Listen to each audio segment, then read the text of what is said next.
नमस्कार, आप देख रहे हैं आज तक। मैं हूं आपके साथ रोहित सरदाना। शाम के 5 बज रहे हैं और वक्त तो चला है दंगल का। बंगाल के चुनाव में अभी महीनों बाकी हैं, लेकिन उसका बिगुल अभी से बज गया है। कल प्रधानमंत्री नरेंद्र मोदी ने बिहार की जीत पर मने बीजेपी के जश्न में बगैर नाम लिए राजनीतिक हिंसा को लेकर सीधे ममता बनर्जी पर निशाना साध दिया। इसी महीने केंद्रीय मंत्री अमित शाह भी 2 दिन के बंगाल दौरे पर गए थे और राजनीतिक हिंसा समेत अनेक मुद्दों पर ममता सरकार को सीधे निशाने पर लिया था। वैसे बीजेपी के खिलाफ बंगाल की मुख्यमंत्री ममता बनर्जी के तेवर भी कम तल्ख नहीं है। वो भी लगातार बीजेपी पर आक्रामक हैं। टीएमसी के नेता राजनीतिक हिंसा के बीजेपी के आरोपों को सियासी बताकर खारिज करते हैं, लेकिन जिस तरह 2019 के लोकसभा चुनाव में बीजेपी ने बंगाल में पैठ बनाई, वो 10 साल के ममता के शासन के लिए चुनौती से कम नहीं। इस बीच ममता सरकार के मंत्री शुभेंदु अधिकारी ने भी बगावत कर दी है। इसलिए दंगल में आज सवाल है, बिहार के बाद बंगाल है, आगे और बवाल है। पहले रिपोर्ट देखिए, फिर बताते हैं कौन कौन से मेहमान आज हमारे साथ। जो लोग लोकतांत्रिक तरीके से हमारा मुकाबला नहीं कर पा रहे हैं, हमें चुनौती नहीं दे पा रहे हैं,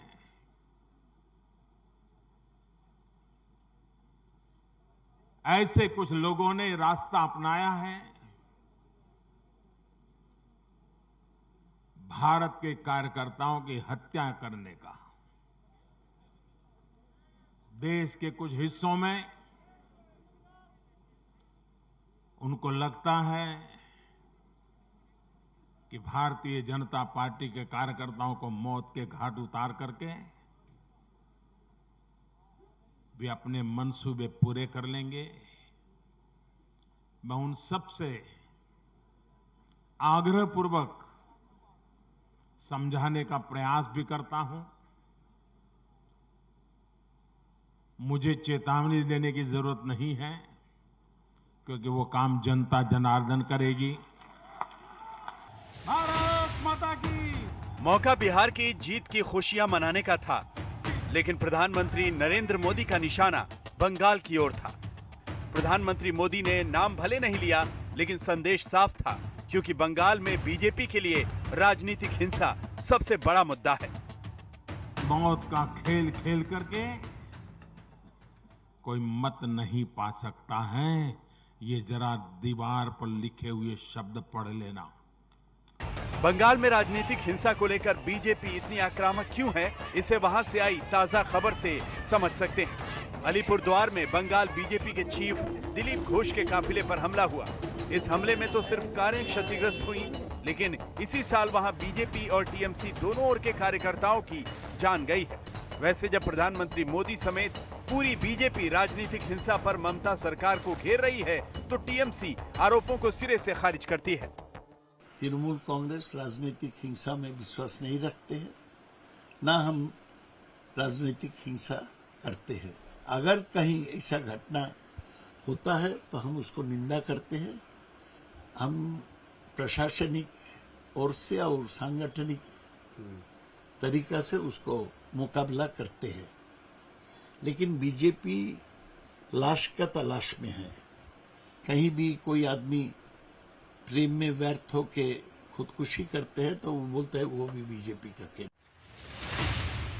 राजनीतिक हिंसा के आरोपों को टीएमसी भले खारिज कर दे, लेकिन बंगाल में लगातार अपनी मौजूदगी दर्ज करा रही बीजेपी उसकी चुनौती है।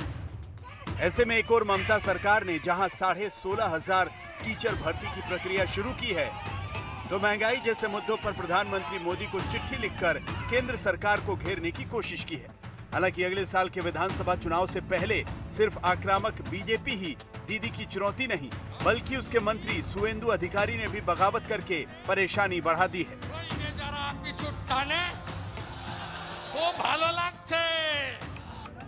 टीएमसी से ही बीजेपी में आकर सांसद बनने वाले अर्जुन सिंह का मोर्चा भी खुला है।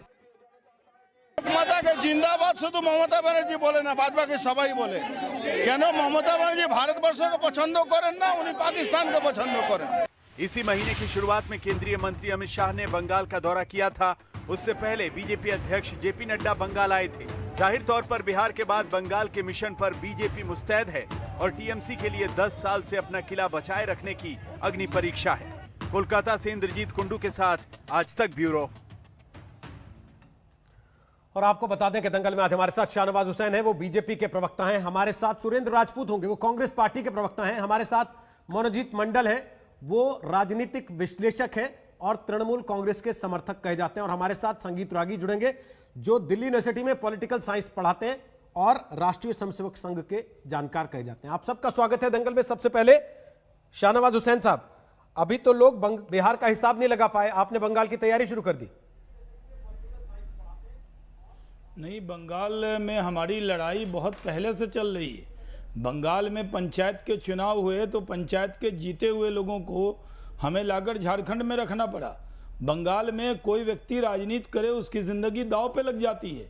बंगाल के अंदर अगर आज पूरे देश में देखें, केरल के बाद बंगाल एक ऐसा राज्य हो गया है जिसके अंदर विरोध करने वालों का छेंज छोटा करने की कार्रवाई चलती है तृणमूल कांग्रेस के जरिए।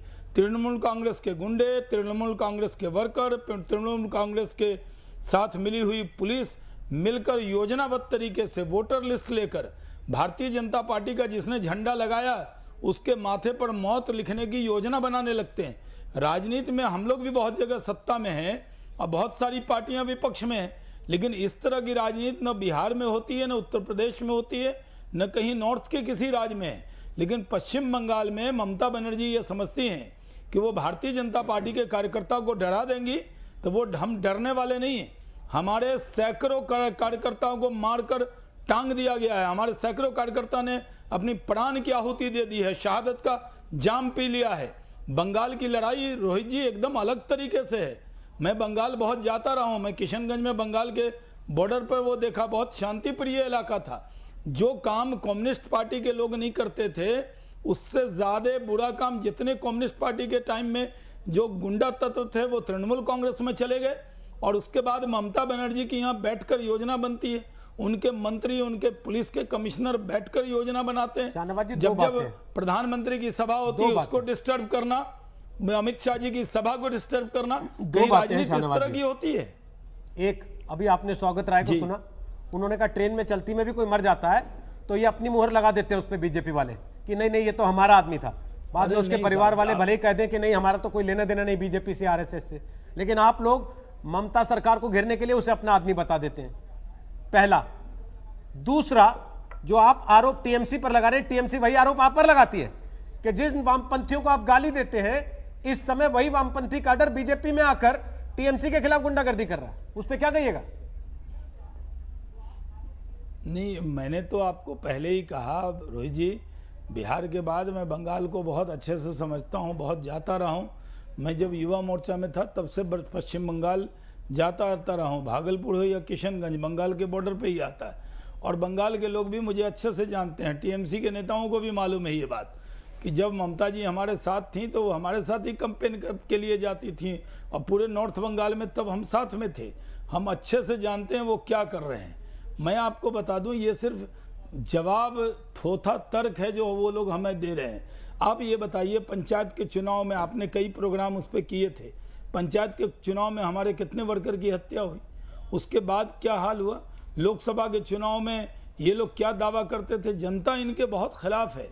पब्लिक में ये सिर्फ तुष्टीकरण की बात, ये सिर्फ एक धर्म समुदाय को सिर्फ ध्यान रखना और बाकी सबकी उपेक्षा कर देना, जो लोग विरोध की आवाज़ है उसको दबा देना, वहां पर योजनाबद्ध तरीके से दंगे कराना, लोगों को डरा देना, ये काम है। हमारा काम नहीं है। भारतीय जनता पार्टी पूरे देश में राजनीति करती है, हम जहां हुकूमत में हैं, ठीक है, हम किसी को डराने का काम नहीं करते हैं। राजनीति में विरोध होता है, लेकिन इस तरह का किसी की जान ले लेना ये कैसा विरोध है? ठीक है। मनोजीत दादा, बीजेपी का झंडा लगाता मार देते हैं उसको, आरोप लगा रहे हैं शाहनवाज हुसैन, जो बीजेपी का झंडा लगाता मार देते हैं उसको। देखिए, ये लगातार ये हमने देख लिया है कि जब भी कोई मरता है, कहीं डिजीज में हो, जुडिशियल कस्टडी में हो, जिसके हालात में हुआ है, तब तो सभी को लगता है कि पॉलिटिकल किलिंग हो रही है।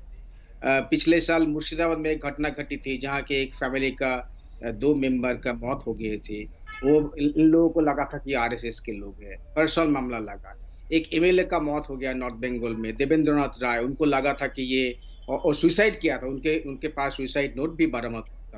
इनको लगा कि ये पॉलिटिकल किलिंग है। देखिए, इस तरह की बातों का मतलब यही होते हैं कि आपके पास कोई लीडर नहीं है, आपके पास कोई जमीन नहीं है। और ये भी सच है, अगर आपके पास लीडर होते, आपके पास इतना सारा मत है, 40% आपके पास वोट है, आपके पास एक लीडर क्यों नहीं है? इस तरह का बात आप क्यों कर रहे हो? आप एक लीडर चुनिए ना। आप ये दिखा दीजिए शहनाबाज जी, आप बंगाल में आ रहे हैं इतने सालों में, आप दिखा दीजिए एक लीडर आपके पास है जिसके पास 5 सालों का तजुर्बा है लड़ाई करने की, मोर्चा खोलने के लिए, अच्छा। आंदोलन करने की। एक भी नहीं है भाई साहब, इसलिए आपको सौरभ गांगुली के पास जाना पड़ रहा है। अच्छा, इतने TMC से सांसद हमारे हैं, TMC इतने से विधायक हैं, उनको लीडर हाँ, नहीं हाँ, मानते, उनको बहुत क्या अच्छी मानते बात, हैं आप? बहुत अच्छा बात किया है। और देखिए वो 18 बात उत्तर एक वो 18 जो सांसदों सांसद में 4-4 लाख वोट 18 लाए हैं, वो 500 लोग नहीं जमा करते क्या? 18 सांसदों में शहनाबाज जी, आपको पता है आधे से ज्यादा लोग टीएमसी से गए। हम तो नहीं लेंगे। अब भगा के ले जाते हो, आप सीबीआई के समन भेजते नहीं हो। अच्छा, आप भगा के ले जाते हैं, आप इन्विटेशन लेटर भेजते हो मोदी सीबीआई। दादा, अच्छा भगा के मोदी दादा, समन जाते हैं आपके लोग शाहनवाज जी, भाग एक के हमारे सेकंड, साथ, शाहनवाज जी, भगा एक के सेकंड। ले जाते हैं, ये क्या शाहनवाज शब्द है? जी, एक सेकंड, शाहनवाज जी, एक सेकंड। मनोज जी दादा, सर, ये भगा के कहाँ ये लाते थोड़ी देर हैं? पहले जिस दिलीप घोष के काफिले पे पत्थर बरसा रहे थे, उनको नेता नहीं मानते आप? उत्तर देंगे। देखिए, उनके पास वो 5 साल के बाद पहले नहीं थे। मैंने बोला 5 साल के पास वो नहीं। और ये बात काफिला के हमला जो हुई है, टीएमसी ने नहीं किया, टीएमसी ने सिर्फ ब्लैक फ्लैग दिखाई है। मैंने कब कहा टीएमसी ने हमला किया? मैंने कहीं कहा? आप खुद ही डिफेंसिव हो जा रहे हैं उस बात को लेकर। नहीं, आपको तो मैं नहीं कह रहा हूँ। आप बीजेपी को आप डिफेंड नहीं करते नहीं, हो। शाहनवाज जी की तरफ से भी ये बात नहीं आई अभी तक शहनाबाज जी कि को आपने हमला कराया। सुबह से मैंने देखा। आप क्यों डिफेंसिव हो रहे हैं उसको लेकर? मैंने एक डिबेट किया भाई, उनका जो वहाँ पर लोकल लेवल है विल्सन चंपामारी, उन्होंने ये बात कही है। उन्होंने कही है कि ये टीएमसी के लोगों के नहीं, गुंडों ने किया है। यही बात उन लोग, आप लोकल लीडर जो कहेंगे वो लोग सेंट्रल लीडर लोग वही बात कहेंगे तो ना। आप लोग किसी को नहीं मारते? लगातार हो रही, आप लोग किसी को नहीं मारते? टीएमसी के लोग किसी को नहीं मारते? देखिए, जहां लोकल लेवल अगर हिंसा होती है तो दोनों तरफ के लोग की मौत होती है। ये इसके लिए लीडर लोगों के आप जिम्मेदार क्यों ठहरोगे? अच्छा, तो हिसाब बराबर है, इसलिए ममता बनर्जी तक नहीं जाना चाहिए? नहीं, कभी पर्सनल मैटर में भी हमला होती है, जिससे मनीष शुक्ला के साथ हुई है। सर, एक होगा ना पर्सनल मैटर, या 70 हो जाएंगे पर्सनल मैटर? अगर 70 पर्सनल मैटर हो जाएंगे क्या? नहीं, मैं आपको एक बात पूछना चाहता हूँ। आपके इतने सारे रोहित कार्यकर्ता जी, खुद टीएमसी के मारे रोहित गए, जी, मानते हैं ना इस बात को? मानते हैं ना कि TMC टीएमसी के के कार्यकर्ता भी मारे गए? मानते हैं कि बिल्कुल। नहीं? तो क्या आप ये मानते हैं वो सब अपने घरेलू झगड़ों में मारे गए? उनके रिश्तेदारों ने मार दिया उनको, जिनके साथ जमीन का या घर का झगड़ा चल रहा था? आपको लगता है ऐसा? का अगर कोई पॉलिटिकल आइडेंटिटी हुआ और उनका मर्डर अगर हो गया है, दूसरे पार्टी के लोग अगर एक्यूज थे, इसका मतलब पॉलिटिकल किलिंग हो तो गया है। आप ये कह रहे हैं कि टीएमसी के जितने लोग मारे गए पिछले समय में, जिनको अब तक टीएमसी ये कहती रही कि इनको बीजेपी ने मारा, वो सब अपने घरेलू झगड़ों में मर गए? नाम आपने बीजेपी का लगा दिया। मैं ये कहा हूं कि ज्यादा से ज्यादा, मेरे बात को आप डिस्टर्ब मत कीजिए भाई साहब, ज्यादा से ज्यादा। दादा, मैं तो आपसे क्लैरिफिकेशन मांग रहा हूं बाकायदे। डिस्टॉर्शन तो बाद में होता अगर मैं आपसे क्लैरिफाई करने को नहीं कहता। इस तरह से दिखाते हैं कि लाखों 100 करोड़ों लोग उनका यहाँ मौत हो गया है, इस तरह का बात नहीं हो रहा है भाई। अरे सर, जितना हुआ है सब सामने चल रहा है स्क्रीन पे डेटा, घरेलू हिंसा भी सारा होती है। डेटा दिखा रहे हैं, कब कब किस किस महीने में कितने लोग मरे हैं। क्या मैं कह रहा हूं, सारा डेटा हम दिखा रहे हैं, कब कब किस किस महीने में कितने लोग मरे और किस पार्टी के मरे। लेकिन मसला ये है मनोजीत दादा, अगर इतने लोग मर रहे हैं, हर महीने 2-4 किलिंग हो रही है, कभी 2 आपके मर जाते हैं, कभी 3 उनके मर जाते हैं, फिर कभी 2 उनके मर जाते हैं, 4 आपके मर जाते हैं। Law and order completely fail है क्या बंगाल में?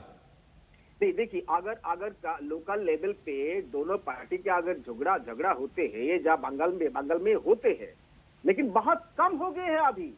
बहुत पिछले 5-10 सालों में हम देखे बहुत कम हो गए हैं। इसका मतलब अब लॉ एंड ऑर्डर को दोष दोगे? इसका मतलब हाथरस में जो हुआ, मुझे एक बात नहीं समझ में आ रही। मतलब जो हो रहा है बंगालोर में जो रायट हो रहा है, उसका मतलब लॉ एंड ऑर्डर का। मनोजीत मंडल, आपको एक चीज बता देता हूं, जो हाथरस में हुआ उस पे लॉ एंड ऑर्डर पे ही सवाल उठा, जो बेंगलुरु में हुआ उसमें भी लॉ एंड ऑर्डर सवालों के घेरे में आया।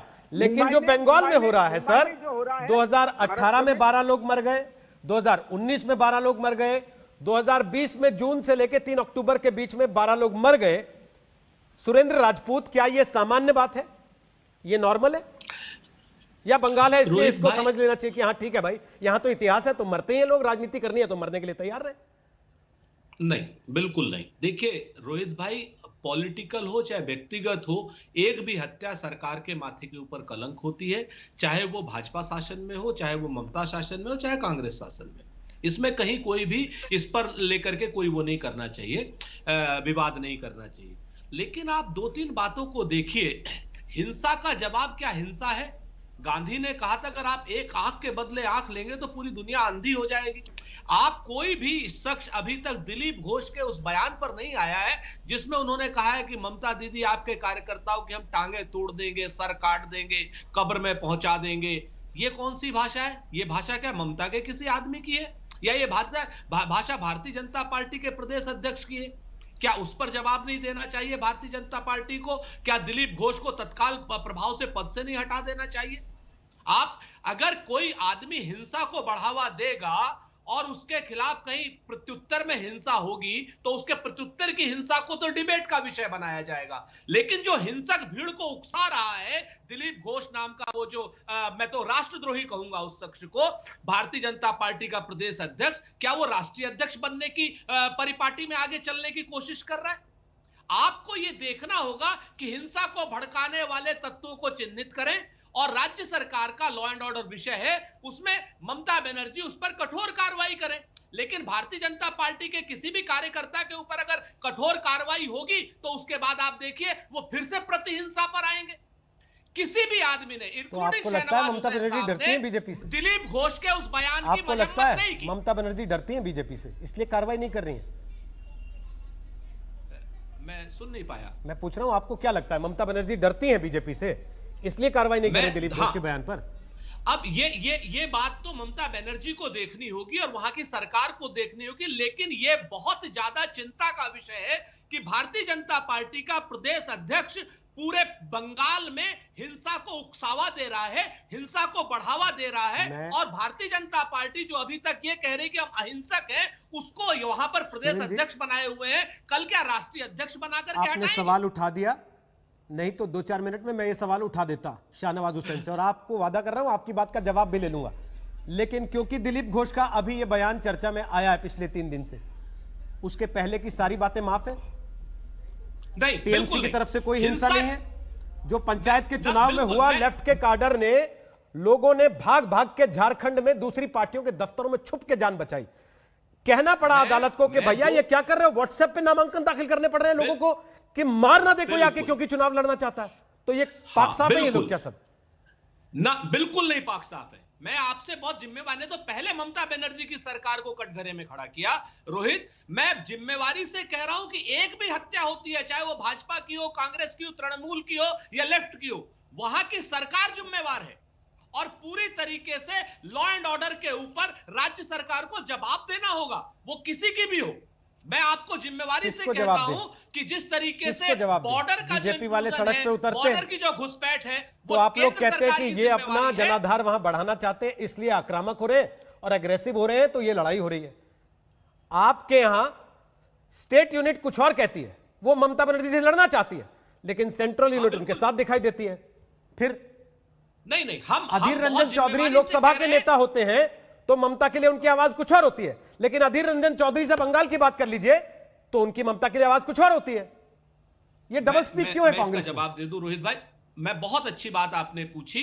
हम सरकार के खिलाफ लड़ेंगे, और चाहे वो केंद्र सरकार की कमियां हो, केंद्र सरकार की कमियां अगर राज्य सरकार के खिलाफ होगी तो हम केंद्र सरकार से लड़ेंगे, और राज्य सरकार अगर अपनी जनता के खिलाफ लड़ेगी तो हम जनता के खिलाफ लड़ने वाली सरकार से लड़ेंगे। अधीरदा हमारे प्रदेश अध्यक्ष हैं और पूरी तरीके से उनके नेतृत्व में कांग्रेस पार्टी शायद लेफ्ट पार्टी के साथ में मिलकर के ममता बनर्जी के पूरी तरीके से खिलाफ लड़ेगी और उनके सरकार बनाने के मंसूबों को नेस्त नाबूद टीएमसी का आरोप सबसे बड़ा ये है, संगीत रागी, टीएमसी का सबसे बड़ा आरोप यह है कि लेफ्ट वाले तो पर्दे के पीछे बीजेपी से मिल चुके हैं। उन्हीं का काडर है जो बीजेपी के लिए पत्थर फेंकने का काम करता है, उन्हीं का काडर है जो बीजेपी की रैलियों में आके दंगा भड़काने का काम करता है, और ये कह रहे हैं हम लेफ्ट के साथ मिलकर ममता बनर्जी के खिलाफ लड़ेंगे। तो लेफ्ट है किधर एक्चुअली? देखिए रोहित जी, लेफ्ट के लोग भारतीय जनता पार्टी के और राष्ट्रीय स्वयंसेवक संघ के कार्यकर्ताओं को न सिर्फ बंगाल में मारा है, उन्होंने केरला में भी मारा है। इसलिए लेफ्ट के साथ भारतीय जनता पार्टी जाएगी और आरएसएस के स्वयंसेवक जाएंगे, ऐसी इसकी कल्पना भी नहीं की जा सकती है। दूसरी बात मैं बताऊं, 1970 के अंदर सेन ब्रदर्स को मारा गया था और मार करके सीपीएम के कार्यकर्ताओं ने, काडर्स ने मार करके उनकी मां को ही उनको खून पिलाने के लिए मजबूर किया था। ये दहशत भरी चीजें सारे चौंकाने के लिए डर पैदा करने की संस्कृति बंगाल के राजनीतिक संस्कृति में वामपंथियों ने जन्म दिया था।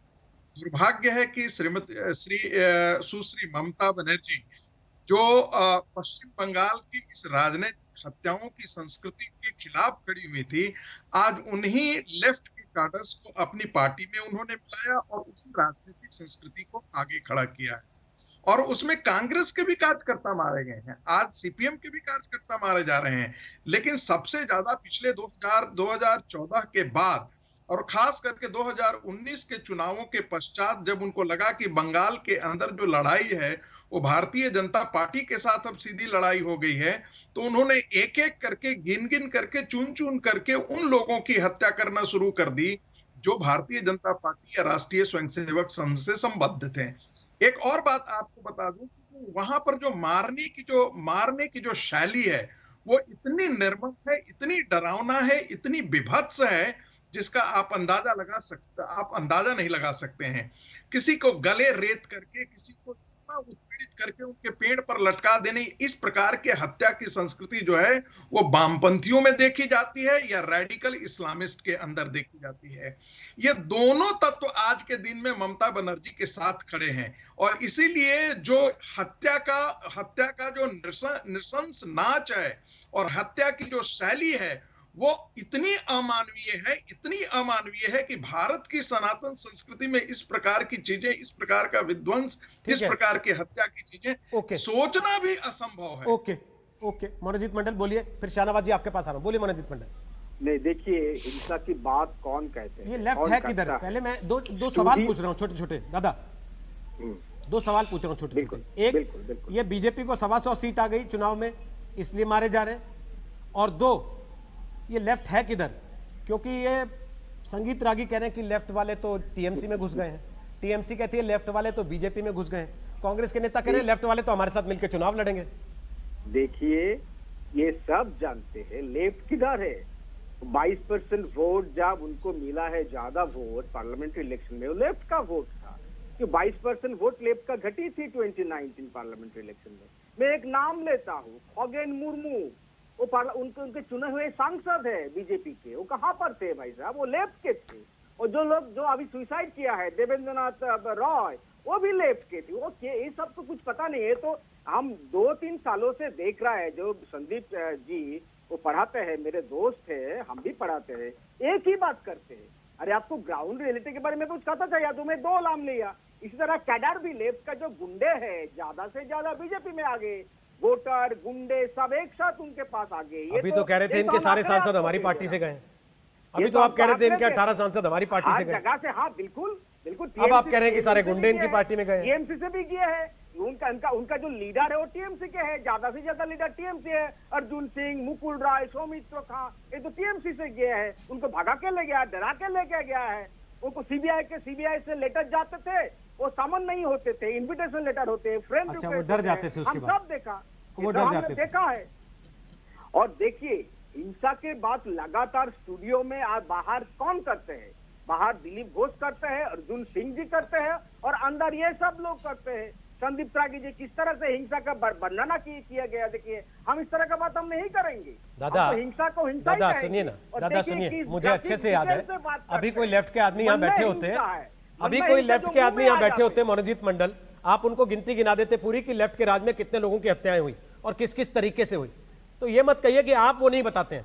यहीं बैठ के आपने बार बार 50 बार याद दिलाया कि लेफ्ट की सरकारों में 55,000 लोग मार दिए गए उसी भी बंगाल में। ग्राफिक डिटेल में हम नहीं बता रहे, क्योंकि हम ये वायलेंस शब्द से भी वायलेंस होते हैं, हिंसा शब्द का भी हिंसा होते नहीं क्या? जब घर घर में बम बन रहे हैं तो शब्दों की वायलेंस क्या कर लेगी?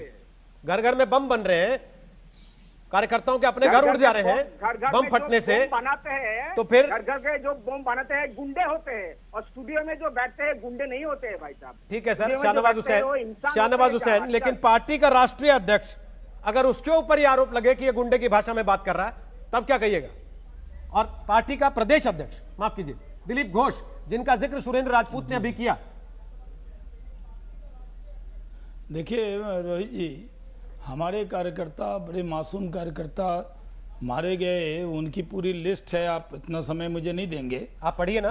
किस मैंने नहीं तरह रोका। से देवेंद्रनाथ राय की साथ हत्या हुई, बीजेपी नेता नारायण विश्वास की हत्या हुई, उसके बाद बीजेपी का कार्यकर्ता था मेदिनीपुर में संतोष कुमार की हत्या हुई, उसके बाद बीजेपी के कार्यकर्ता की वीरभूम में जो दालू शेख है उसकी कार्य, बीजेपी का नेता अब्दुल कादिर मुल्ला, जो बड़ी तादाद में माइनॉरिटी के लोग भी आए, उनकी हत्या इन्होंने की, फिर काशीनाथ घोष की हत्या की। उसी तरह अगर मैं आपको बता दूं कि भाजपा की जो कार्यकर्ता सरस्वती दास महिला कार्यकर्ता, उसकी हत्या हुई, फिर अनिल सिंह को पीट पीट कर इन्होंने मारा 19 में, स्वदेश मन्ना की हत्या हुई, ये समतुल दुलई की हत्या हुई, सुकांत मंडल, प्रदीप मंडल, तपन मंडल, ये सब 24 परगना जिलों में इनके ऊपर हमला हुआ। मैं आपको ये बता दूं कि तन्मय संतरा की हत्या, अजय मंडल की हत्या, सुशील मंडल की हत्या, चंदन शॉ की हत्या, फिर शांतनु घोष की हत्या, जयदेव बर्मन की हत्या, रमन सिंह की हत्या, शिशुपाल शोरिस की हत्या, विनय मंडल की 4 अप्रैल 19 में हत्या हुई, पंतु मंडल की हुई, संदीप घोष की हुई, रामपद घेरा की हुई, तापस पाल की हत्या हुई, निरंजन घोगे की हत्या हुई, दामोदर मंडल की हुई, दीपक महतो की हुई, ये लाल मोहन महतो की हत्या हुई, भाजपा के दलित कार्यकर्ता थे और धर्मू हजारा, उसकी हत्या कर दी इन्होंने, ठीक है। दुलाल कुमार की हत्या कर दी, त्रिलोचन महतो की कर दी, ठीक है। तपन मंडल की कर दी, दलोल भौमिक की कर दी। मैं अगर इसको गिनाऊं, आप ये समझिए, ये जो अमीनुल इस्लाम था, 7 मई को उसकी हत्या कर दी, सुजीत रे की कर दी, बहादुर मुर्मू की कर दी, अजीत मुर्मू की कर दी, बिपिन दास की कर दी, बनेश्वर राय की कर दी, मालतर दिगामाड़ा की कर दी, सौमित्र घोषाल की हत्या कर दी, तोबन दास की कर दी, अरुण की कर दी, अरुण सिंह की हत्या कर दी, ठीक है सर। तपन दास की कर दी, निपिन मंडल की कर दी, और हमारे एक विधायक को मारकर टांग दिया, जिसका बहुत मुझे नमोनोजित जी आपसे ये उम्मीद नहीं थी। एक विधायक को आपने मारकर टांग दिया और कहा कि आत्महत्या कर लिए। हम लोगों का दिल रोता है किस तरह हमारे कार्यकर्ताओं क्या को इसलिए सीरीज में बोला हत्या होती दिलीप है। घोष ने राजनीतिक हत्या कि टांगे तोड़ देंगे? हम लोग इसलिए बोला दिलीप घोष ने कि टांगे तोड़ देंगे। पूरी लिस्ट पढ़ी शाहनवाज हुसैन आपने, तो ब्रेक के बाद जब वापस आएंगे तो इसी सवाल को लेके आएंगे, क्योंकि ये लिस्ट है। इसलिए कहा दिलीप घोष ने, जिसको लेकर सवाल उठा रही है कांग्रेस। और दूसरी बात, अब तो असदुद्दीन ओवैसी भी कह रहे हैं कि बंगाल में भी चुनाव लड़ेंगे। तब क्या करेंगे तो ब्रेक के बाद एक बार फिर आपका स्वागत है। दंगल आप देख रहे हैं। बिहार के बाद बंगाल है, आगे और बवाल है। ये तस्वीरें देखिए, इस समय की तस्वीरें हम आपको दिखा रहे हैं। ये बंगाल से आज बीजेपी के प्रदेश अध्यक्ष दिलीप घोष के काफिले पर जो हमला हुआ, उसके बाद बीजेपी कार्यकर्ता ये विरोध प्रदर्शन इस समय कर रहे हैं। ठीक इसी समय की तस्वीरें हैं। और शाहनवाज हुसैन, आपने लिस्ट तो गिना दी, लेकिन दिलीप घोष के बयान पर कुछ नहीं कहा आपने। क्या इसको जस्टिफिकेशन माने दिलीप घोष के बयान का? देखिए रोहित जी, दिलीप घोष पर 7 बार जानलेवा हमला हो चुका है। उनकी जिंदगी दांव पर है। अगर सेंट्रल पैरामिलिट्री फोर्स उनके साथ नहीं होती तो अभी तक उनकी हत्या हो जाती। तो वो कह सकते हैं कई कि बार टांगे तोड़ उनकी देंगे। हत्या की साजिश को नहीं टांग, जिस तरह, अरे हमारा यहाँ गर्दन काटा जा रहा है, आप कह रहे हैं टांग बोल रहे हैं वो। अरे तो फिर बोलिए ना जब कि हाँ वो लड़ाई कह होगी, सकते हैं गर्दन टांगे तोड़ काटने देंगे। आएगा। मैं यही तो कह रहा हूं कि बोलिए नहीं, फिर इस बात को। ऐसे गुंडों को टांग नहीं, उनको जो गुंडे लोगों को मार रहे हैं उनकी टांग नहीं तोड़नी चाहिए। उन सबको फांसी कोर्ट के जरिए दिलवाएंगे, सरकार आएगी तो। हमारे जो कार्यकर्ता शहीद हुए हैं, वो उनकी शहादत बेकार नहीं जाने वाली है। हमारा कार्यकर्ता पार्टी के लिए जान देता है साहब। हम कोई पार्टी के टीएमसी की तरह और पैसा नहीं देते वर्कर को। हमारे कार्यकर्ता एक विचार, एक निष्ठा के साथ पार्टी में काम करते हैं, और उनका सिर्फ ये दोष है कि वो नरेंद्र मोदी के साथ हैं, वो भारतीय जनता पार्टी के साथ हैं, वो भाजपा का झंडा लेकर चल रहे हैं। एक राष्ट्र प्रेम का विचार लेकर चल रहे हैं, इसलिए उनकी गर्दन उड़ा दी जाएगी और कहा जाएगा कि दिलीप घोष ऐसा बयान दे रहे हैं। जब सामने कार्यकर्ता की लाश पड़ी होती है तो रोंगटा खड़ा होता है, खून खौलता है। जो कार्यकर्ता हमारे लिए जान देता है उस वक्त हमारी जबान से सिर्फ टांग तोड़ना निकलता है। अच्छा। हम कहते हैं रिकॉर्ड पर, आज तक पर, जब चुनाव में आएंगे, चुनाव के बाद जीतेंगे, जित कार्यकर्ता की हमारे कार्यकर्ता की हत्या हुई है, ऐसे टीएमसी के गुंडों को फांसी पर चढ़ाएंगे। ठीक है, उनको इंसाफ दिलाएंगे। ठीक है। पिछले 5 सालों में, 6 सालों में टीएमसी ने के जरिए जिन हमारे कार्यकर्ता की हत्या हुई है, सब पर जांच आयोग बैठाएंगे। ठीक है। और जो लोग इसमें शामिल हैं उनको फांसी पर चढ़ाएंगे। ठीक है। टांग तोड़ना तो छोटी बात है। ओके, बोलिए मनोजीत मंडल, फिर सुरेंद्र जी आपके पास आ रहा हूं। देखिए, क्या क्या क्या इस तरह का जस्टिफाई करने का शहनाबाद जी कोई जरूरत नहीं है। हमला नहीं हुआ क्या दिलीप घोष पे? छोड़िए पॉलिटिकल किलिंग को, पॉलिटिकल मामला छोड़िए। आपके जो लीडर है दिलीप बाबू, हमारे यूनिवर्सिटी जादवपुर यूनिवर्सिटी, उन्होंने कहा कि सर्जिकल स्ट्राइक करा देंगे, जादवपुर यूनिवर्सिटी को उड़ा देंगे। ये बात का सही है? ये तो छोड़िए, ये तो बोलेंगे आप जस्टिफाई। वो बोला था यूनिवर्सिटी को उड़ा देंगे, जादवपुर यूनिवर्सिटी। आपने तो वहाँ गेट तोड़वा दिया था ना, बुलडोजर लगा के। ये भी आपने तो बुलडोजर लगा के गेट तोड़वा दिया था जादवपुर यूनिवर्सिटी का। मेरा बात सुनिए, अभी तो लगा ना, अभी झटका लगा। गेट आपने तोड़वाया। यूनिवर्सिटी को बोला था यूनिवर्सिटी को उड़ा देंगे सर्जिकल स्ट्राइक करके। ये भी सही था क्या? ये तो छोड़िए पॉलिटिकल कोई नहीं बोला जादवपुर यूनिवर्सिटी को नहीं, यूनिवर्सिटी में चुने जाते हैं देश में, कोई नहीं उड़ाने वाला। जादवपुर यूनिवर्सिटी से हमारा भी उतना ही प्रेम है जितना आपका है। राजपूत जी ने मामला उठाया था, जरा उनको ले आए चर्चा में ना एक बार। करके लीडर बने। अच्छा, ठीक है, ट्रेजेडी बंगाल की। ठीक है सर, सर एक सेकंड ना, रुक तो जाइए, रुक तो जाइए दादा, रुक तो जाइए, दादा रुक जाइए ना, दादा रुक जाइए, क्योंकि बीजेपी में काम कर रहा है, इसलिए बीजेपी के कार्यकर्ता को गूगल करना पड़ के बताना पड़ जाएगा। खामोश ममता बनर्जी, बोल भी नहीं सर दादा, ममता बनर्जी जब लीडर बन रही थी, जब ममता बनर्जी लेफ्ट के खिलाफ लड़ रही थी, तो उनके बयान थोड़ा गूगल करके याद कर लीजिए, आपको पता लग जाएगा क्या क्या बयान आते थे। सुरेंद्र सिंह राजपूत, 70 बार हमला हुई दादा थी, एक 70 बार। अच्छा, तो घोष पे भी 70 बार हो तब उनको बोलना चाहिए, 7 बार में नहीं बोलना चाहिए, है ना? आज आप सहिष्णुता का पाठ पढ़ा रहे हैं। नहीं दादा, ठीक ठीक, अच्छा ओके, अस्पताल पहुंच जाए, गर्दन कट जाए, उसके बाद बोलता। जब गर्दन काट देते आप लोग तब बोलता ना, उसके पहले कैसे बोल दिया? बहुत बढ़िया, बहुत बढ़िया मनोजीत दादा, बहुत बढ़िया, बहुत बढ़िया, पहुंचाना चाहते हैं। नहीं, बहुत बढ़िया, समझ में आता है। जब अपनी सरकार हो तो आदमी किस हद तक जा सकता है। भाई अस्पताल तो नहीं गया ना, गर्दन तो नहीं कटी ना, मर तो नहीं गया था ना, पहले क्यों बोल दिया उसने? ठीक है सर, एक सेकंड रुक जाइए आप। सुरेंद्र सिंह राजपूत, 2 सवाल है मेरे। बंगाल में हमारे कार्यकर्ता की जो हत्या करेंगे, ये अधिकार आपको नहीं देंगे, अभी भी लड़ेंगे। शाहनवाज जी, केंद्र में सरकार आपकी है, राज्यपाल आए दिन रिपोर्ट देते हैं गृह मंत्री को, ये बताते हैं लॉ एंड ऑर्डर की हालत बंगाल में खराब है, लेकिन आप चुनाव का इंतजार कर रहे हैं। शाहनवाज जी, हर चौथे दिन राज्यपाल गृह मंत्री को बताते हैं बंगाल में लॉ एंड ऑर्डर की हालत खराब है, लेकिन आप चुनाव का इंतजार कर रहे हैं। ये वाजिब सवाल, आप चुनाव का इंतजार कर रहे हैं, लेकिन ये सवाल आपका वाजिब है। नहीं, ये सही है कि बंगाल में बराबर रिपोर्ट आ रही है, महामहिम राज्यपाल ने भी दिया, और आपने जब सुन लीजिए दादा, सुन लीजिए ना।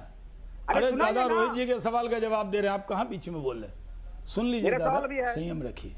मैं आपसे कह रहा हूँ रोहित जी कि जब रोहित जी ये सवाल वाजिब है कि भारतीय जनता पार्टी की केंद्र में जब से सरकार बनी है, हमने किसी राज्य सरकार को इस तरह से कभी भी धारा 370 का उपयोग नहीं किया है, क्योंकि हम शुरू से राज्यों में धारा 370 कह रहे हैं, सॉरी माफ कीजिएगा। मैं कह रहा हूं कि जब से ये हमारी सरकार आई है, हमने किसी भी राज्य सरकार को बर्खास्त नहीं किया है, क्योंकि हम सरकारिया कमीशन की जब रिपोर्ट आई थी तभी हमने कहा था कि राज्य सरकार को इस तरह से बर्खास्त नहीं करना चाहिए। लेकिन इसका मतलब ये नहीं है कि राज्य सरकार दूसरे कार्यकर्ता के साथ इस तरह का व्यवहार करे। ठीक है सर, हम ओके, इस तरह का व्यवहार बर्दाश्त नहीं करने वाले। हमने चेतावनी दिखा रहे हैं सरकार की। ठीक है सुरेंद्र सिंह राजपूत, मेरे 2 सवाल हैं। एक, लेकिन आपको दिलीप घोष का बयान बुरा लगता है? सहिष्णुता दिखा रहे हैं, लेकिन सड़क पर लड़ भी रहे हैं।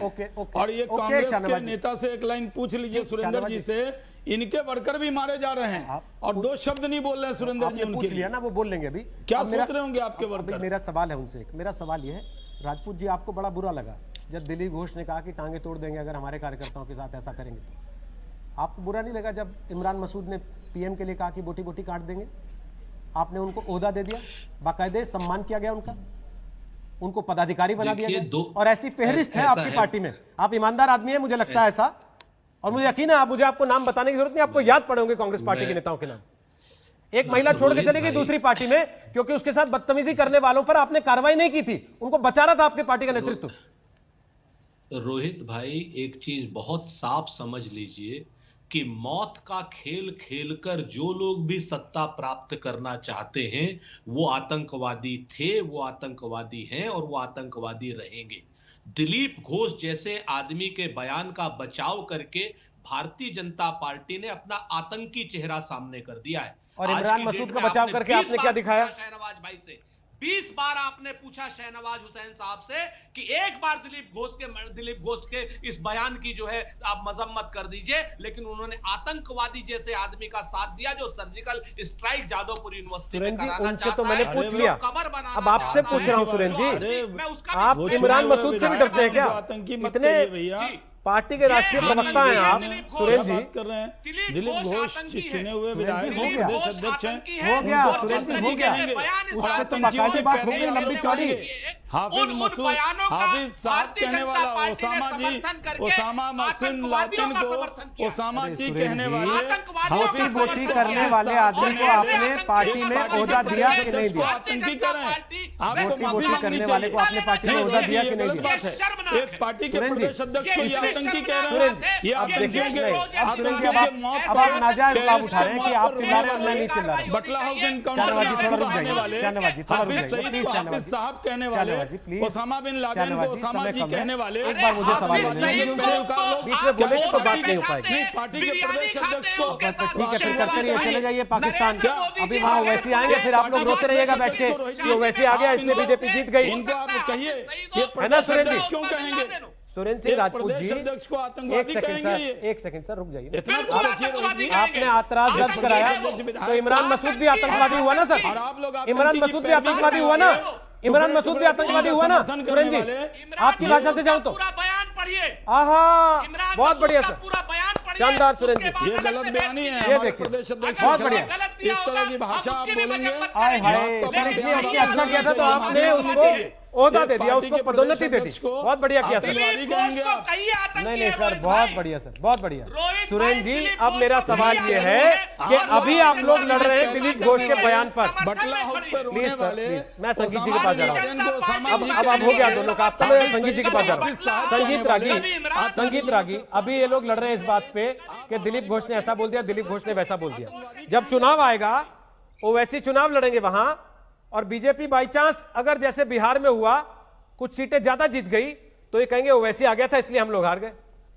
और जब काम करने का समय होगा उस समय इनका पता नहीं होगा कि ये कहां है। देखिए रोहित जी, इस देश का एक अद्भुत नैरेटिव है, अद्भुत विमर्श है। मुस्लिम वोटों का यदि बंटवारा होता है तो ये लोग कहते हैं कि सेकुलर वोटों का बंटवारा हो रहा है। क्या यही बात यदि भारतीय जनता पार्टी कहती, पार्टियों से कहती, लोगों से कहती कि आप हिंदू वोटों का बंटवारा मत कीजिए, तब भारतीय जनता पार्टी पर यह आरोप लगाया जाता। यही बुद्धिजीवी लोग आरोप लगाते, आपके स्टूडियो में बैठ करके लगाते, आपके इतर लोग लगाते कि देखिए भारतीय जनता पार्टी हिंदू वोटों का पोलराइजेशन कर रही है। तो ये तो एक तरफ रहा। दूसरी बात मैं कहना चाहता हूं कि आखिर ऐसी नौबत क्यों आई कि देश के प्रधानमंत्री को बिहार के चुनाव के बाद, खत्म होने के बाद ये कहना पड़ जाए कि भाई राजनीतिक हत्याओं का जो सिलसिला है एक प्रदेश में जो चल रहा है, उनका इशारा साफ था, वो बंगाल की तरफ था। ये नौबत कहां हुई सर? ये तो प्लान हुआ ना कि वो बिहार से आगे बंगाल पे मूव कर गए। अब जश्न वश्न छोड़िए, अब उन्होंने अगले चुनाव की तैयारी शुरू कर दी। बस 10 सेकंड और, नौबत थोड़ी ना हुई। 10 सेकंड और देखिए, श्रीमती सोनिया गांधी जी ने दिसंबर के महीने में, 2019 के दिसंबर के महीने में किस प्रकार का हेट स्पीच दिया था रोहित जी? लोगों को सड़कों पर आकर के लड़ने के लिए वो बात कर रही थी, आर पार की लड़ाई लड़ने की बात कर रही थी, वो भी एक हेट स्पीच था।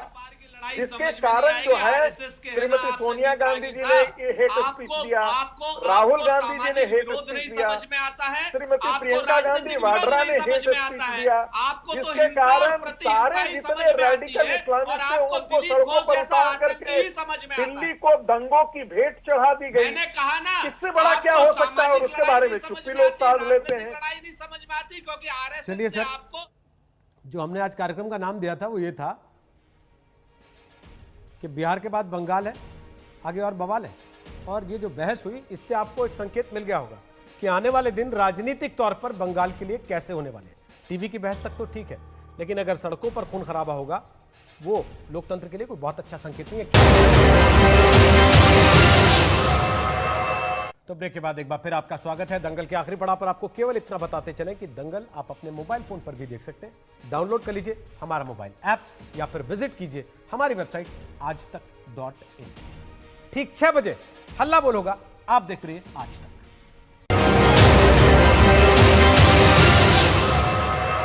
नमस्कार, मैं हूं अंजना ओम कश्यप। हमें उम्मीद है ये वीडियो आपको पसंद आया होगा।